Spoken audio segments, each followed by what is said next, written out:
আসসালামু আলাইকুম এভরিওয়ান, কেমন আছেন সবাই? আশা করি দেশের যে যেখান থেকে দেখছেন সুস্থ আছেন, ভালো আছেন।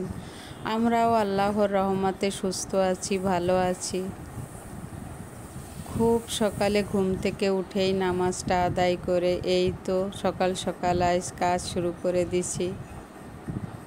সকাল সকাল কাজ না করলে আসলে সারাটা দিনে কাজে আগানো যায় না। এই কারণে আজ একটু বেশি কাজ করতে হবে, এই কারণে সকাল সকালই কাজ শুরু করে দিছি। এই তো সকালে উঠেই বেডশিটগুলো ধুয়ে দিব বলে ভাবছি, সেজন্য বেডশিটগুলো তুলে নিচ্ছি। আমি এখানে 2টা করে বেডশিট ইউজ করি, কারণ একটা পুরাতন, একটা ভালো। নিচের বেডশিট না দিলে বিছানাটা মনে হয় না যে টান টান হয়েছে। যাই হোক, এভাবেই আমি 2টি করে বেডশিট প্রতিটা খাটে বিছায় রাখি। এই তো এখন বেডশিটগুলো ভিজিয়ে দিচ্ছি। এখন যে বেডশিটগুলো বিছাবো খাটে সেগুলো বাইর করে নিচ্ছি একে একে। আসলে কি, ফ্যামিলিতে কেউ যদি অসুস্থ থাকে পুরো ফ্যামিলি সবাই চিন্তিত থাকে, কেরই মন মানসিকতা ভালো থাকে না। সব সময় আল্লাহর কাছে দোয়া করি নামাজ পড়ে যে সবাইকে যেন আল্লাহ সুস্থ রাখে। আমার বাবা মা অসুস্থ, এখন শাশুড়িও অসুস্থ হয়েছে। যাই হোক, সব কিছু আল্লাহর ইচ্ছা। তারপরেও সব কিছু থেমে থাকে না, চলতেই থাকে। বাঁচতে হলে এগুলো মেনে নিতে হবে। রান্নাও করতে হবে, কাজও করতে হবে, খেতেও হবে, সব কিছু চালিয়ে যেতে হবে। তার ভিতরে আল্লাহ যা করে ভালোর জন্যই করে। আল্লাহ যাতে খুশি, আমরাও তাতে খুশি। যাই হোক, এই তো আপনাদের সঙ্গে গল্প করতে করতে রুমগুলো সুন্দর করে পরিপাটি করে নিচ্ছি। এক এক করে ফার্নিচারগুলো মুছে নিচ্ছি। কিছুদিন আগে ডিপ ক্লিন করছি রুমটা, প্রতি মাসে একবার করি। আজকে শুধু বেডশিটগুলো চেঞ্জ করব আর ফার্নিচারগুলো মুছে নেব। ফার্নিচার তো প্রতিদিনই মুছা লাগে, এটা তো মুছাই লাগবে, না হলে কাঠের ফার্নিচার আমার সব, এগুলো ভালো লাগে না, সাদা সাদা হয়ে থাকে।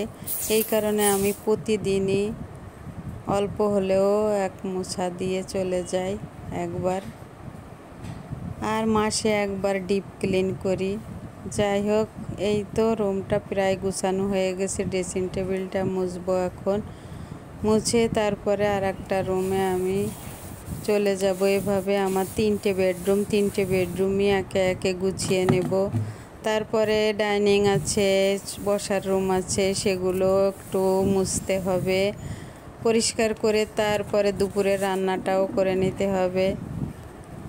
আমরা যারা সবাই হাউস ওয়াইফ আছি, এভাবে গুছিয়ে কাজ পছন্দ করি, তাদের কিন্তু সারাদিন কাজ করলে শেষ হয় না, একের পর এক কাজ করাই লাগে। যারা গুছিয়ে থাকতে পছন্দ করে তারা কিন্তু এভাবেই গুছিয়ে থাকতে ভালো লাগে। তাদের একটু কষ্ট হয়, কিন্তু তারপরেও তারা কিন্তু এভাবেই পরিপাটি থাকতে পছন্দ করে। আর পরিপাটি থাকা মানেই কষ্ট। যাই হোক, এই তো আমি আমার বেডরুমটায় চলে আসলাম। এখানে 2টো বেডশিট আনছি। আমি তো আগেই বলছি যে আমি প্রতিটা খাটে 2টো করে বেডশিট ফেলি, পুরাতন একটা আর একটু একটু নতুন। নতুন মানে একদম নতুন না আর কি, ইউজ করি। যাই হোক, এই যে আমার শোপিসগুলো, এখানে জারগুলো আছে, এগুলো আমি হালকা করে একটু মুছে নিচ্ছি। এটা আমি প্রতিদিনই মুছি, প্রতিদিনের রুটিন এটা আমার।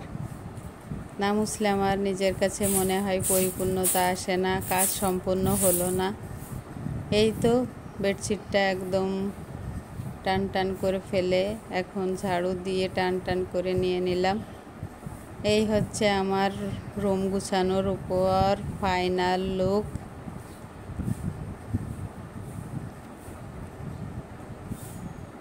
এই যে এখানে একটা ড্রেসিং টেবিল আছে, পাশে এই যে খাট, একটা ওয়ার্ড্রপ, একটা আলমারি। এই তো জানালাটা এখন আমি খুলে দিচ্ছি। এখন এই রুমটা গুছানো শেষ। আপনাদের সঙ্গে আমার অ্যাকুরিয়ামটা একটু শেয়ার করলাম, মাছগুলোকে খেতে দিলাম। এই ফাঁকে আপনাদের সঙ্গে একটু শেয়ার করে নিলাম। এই হচ্ছে আমার আর একটা বেডরুম। এই তো এই খাটটাও ভালো করে একটু মুছে নিচ্ছি, মুছে এই বেডশিটটাও ফেলে নিচ্ছি আগেই, সেটা আপনাদের সঙ্গে আর শেয়ার করা হয়নি। এই রুমটা এখন ঝাড়ু দিয়ে পরিপাটি করে ফার্নিচারগুলো একটু মুছে তারপরে চলে যাব দুপুরের রান্না বান্না করতে।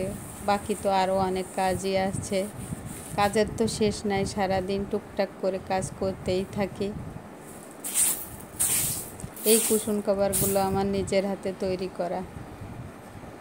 যাই হোক, নিজের হাতে কিছু তৈরি করলে সেটা বলতেও ভালো লাগে, কেউ দেখলেও দেখাতেও ভালো লাগে সবাইকে।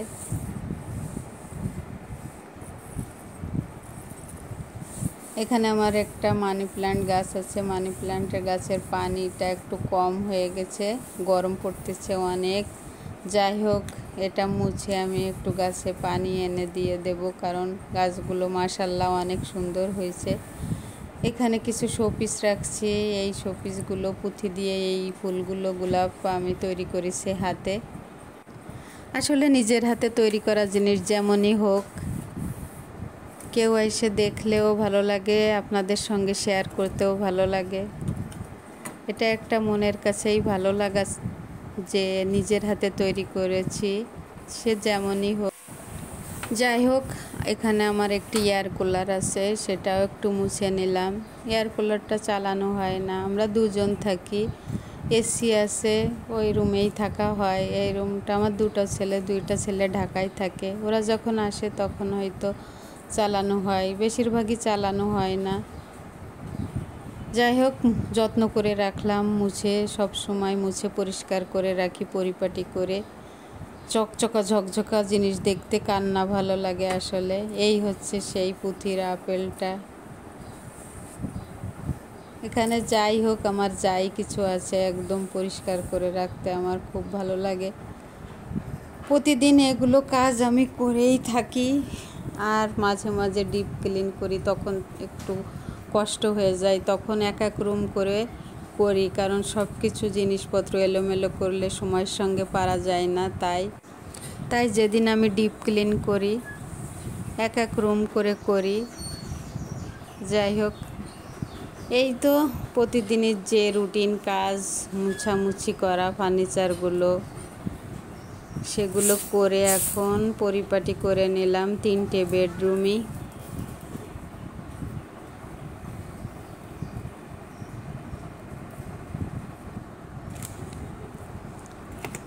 এখানে মানি প্ল্যান্ট গাছের পানি কমে গেছে বলছিলাম, এখন এটাই আমি একটু পানি দিয়ে দিচ্ছি। মাশাআল্লাহ, গাছগুলো খুব সুন্দর হয়েছে। কিছুদিন আগে লাগানো ছিল, বাসায় ছিলাম না, সেই গাছগুলো একদম পানির অভাবে নষ্ট হয়ে গেছিলো। যাই হোক, কাপড় চোপড় যেগুলো ভিজিয়েছিলাম সেগুলো আবার ধুয়ে এই তো ছাদে নিয়ে আসছি শুকাতে দিতে এসেও আপনাদের ছাদের ভিউ একটু শেয়ার করলাম। এই হচ্ছে বেলা উঠে গেছে, এখন 9টা বেজে গেছে। উপরের ছাদে কাপড়গুলো মেলে দিয়ে এই তো আমার নিচের ছাদটার ভিউ একটু শেয়ার করলাম আপনাদের সঙ্গে। আমার খুব ভালো লাগছিল, তাই আমার ভালো লাগা থেকে একটু আপনাদের সঙ্গে শেয়ার করলাম।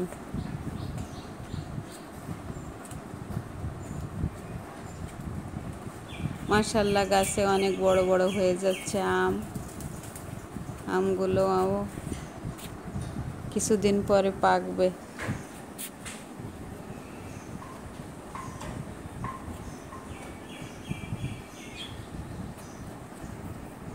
এই হচ্ছে আমার নিচের ছাদের ভিউ। এখন আমি এই তো উপরের ছাদ থেকে নেমে যাচ্ছি, বাসায় চলে যাব। বাকি যে কাজগুলো আছে সেগুলো করব। এই তো যে কথা সে কাজ, চলে আসছি কিচেনে। এখানে সামান্য কিছু চাউল নিচ্ছি, পোলাও চাউল। এখানে গরুর মাংস ভিজিয়েছি, ইলিশ মাছ ছোট্ট একটা, পটল ভাজি করব। এখানে পোলাও চাউলগুলো ভেজে নিচ্ছি, দুপুরে আজকে এইগুলোই রান্না করব। এই যে ছোট্ট একটা রাইস কুকার আছে, আসলে 2জন মানুষ তো, এই রাইস কুকারে আমি পোলাওটা বসিয়ে দিয়ে এই তো এখন পোলাও চাউলগুলো এখানে রাইস কুকারে বসিয়ে দিয়ে এদিক দিয়ে ভাজিটাও বসিয়ে দিচ্ছি। তারপরে গরুর মাংসের জন্য যে পেঁয়াজ রসুন কেটে কুটে রাখছিলাম সেটা এখন পাটায় মশলাটা বেটে নিব। আসলে পাটায় আমি যখন মাংস রান্না করি পাটায় মশলা বেটে রান্না করি। যাই হোক, এই তো এদিক দিয়ে ভাজিটা হোক। এই যে গরুর মাংসটা ধুয়ে এখানে রেখে দিছি, পাটায় মশলা বেটে নিচ্ছি। ভাজিটা হয়ে গেলে তারপরে মাংসটা বসিয়ে দেব। এর ফাঁকে মাংসটার জন্য যে মশলাটা বেটে রাখছিলাম সেটা কষিয়ে, এই যে অল্প একটু মাংস তো এই জন্যে হাতে মেখে আর বসালাম না। এখানে 1 কেজি সামান্য একটু কম আছে মাংস, তাই আমি এভাবেই কষিয়ে আজকে রান্না করব।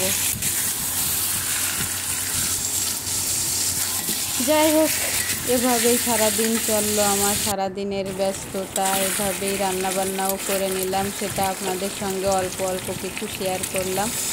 যাই হোক, ভিডিওটা দেখার পরে যদি ভিডিওটার ভিতরে কিঞ্চিত কোনো কিছু ভালো লাগে থাকে প্লিজ একটা লাইক দিবেন। সবাই ভালো থাকবেন, সুস্থ থাকবেন। আল্লাহ হাফেজ। আসসালামু আলাইকুম।